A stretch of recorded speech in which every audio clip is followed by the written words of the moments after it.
Welcome to Trucker University. And if you're a new driver or considering getting your CDL, you want to listen closely. This is the Too Good to Be True series. Why do we call it the Too Good to Be True series? Because people be lying. Okay, I'm gonna keep it on it. People in this industry be lying for no reason. Well, for a reason. Because if they own their company, they want you to drive for them. So they're gonna lie to you. What are they gonna lie to you about? They're gonna lie to you about home time. They're gonna lie to you about pay. So those are the questions you need to ask before you get in the truck. Okay, you need to ask them about the training program. Listen closely. Classes in session. Go get your pencil and your pad. Take these notes. Okay, I got my notes. Y'all take y'all notes. Okay, so here are the questions you need to ask.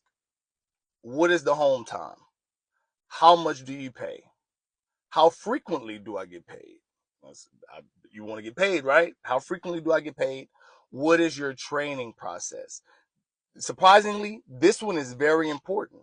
Why is it important? Because if you decide to go drive for flatbed, right? Drive a flatbed, and they don't teach you how to secure your load, they don't teach you how to tarp, they don't teach you how to chain, you're screwed, buddy. Buddy, you're screwed, buddy, right? And you'll mess up your CDL before you ever get the opportunity to purchase your own truck. So training is important. Here are the averages, just so you know, right? This is the average over the road truck driver. There's some, local deliveries and stuff like that, but this is for people who are over the road. The average, really, again, I'm keeping 100. You're out there 10 days, 14 days, 18 days, sometimes 21 days, and you home about 3, 4 days. You home about 3, 4 days, man. Um, and again, there's a handful of companies, they'll get you home on the weekend. They'll do their best to get you home on the weekend, but that's not very often. Okay. The average over the road driver makes between $1,000 and $1,400 a week. Okay. So these are things you need to consider. So when you're talking to a new person and they're telling you, oh man, I can have you home every weekend and you're going to average about $2,500 a week. Like, hmm. Hit them with the, hmm. You know what I'm saying? Like, that's interesting. This is what you ask them. Man, that's awesome. How do y'all do that? What do you mean? How do we do that? Like, so am I getting paid by the mile? Am I getting paid percentage of the load? Like, how are you able to pay me so much money and get me home so often?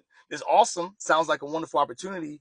I just want to know, like, your process. What's your process? Okay. So that's just a quick tidbit. And very important. Last, very important. You'd be surprised how often this occurs.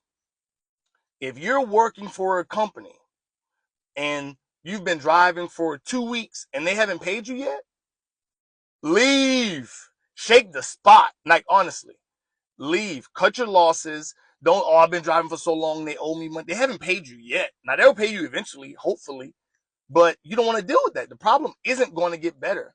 Leave. Also, if they have you driving faulty equipment, if you see the tires are bare or there's a hose leaking or something clearly wrong and you've brought it to their attention and they aren't trying to fix it, give them people their truck back and leave. There's plenty of companies out here that are looking for drivers, begging for drivers.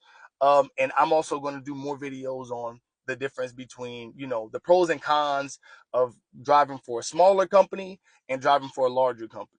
That's not what this video is today. So hopefully this was helpful. Class dismissed.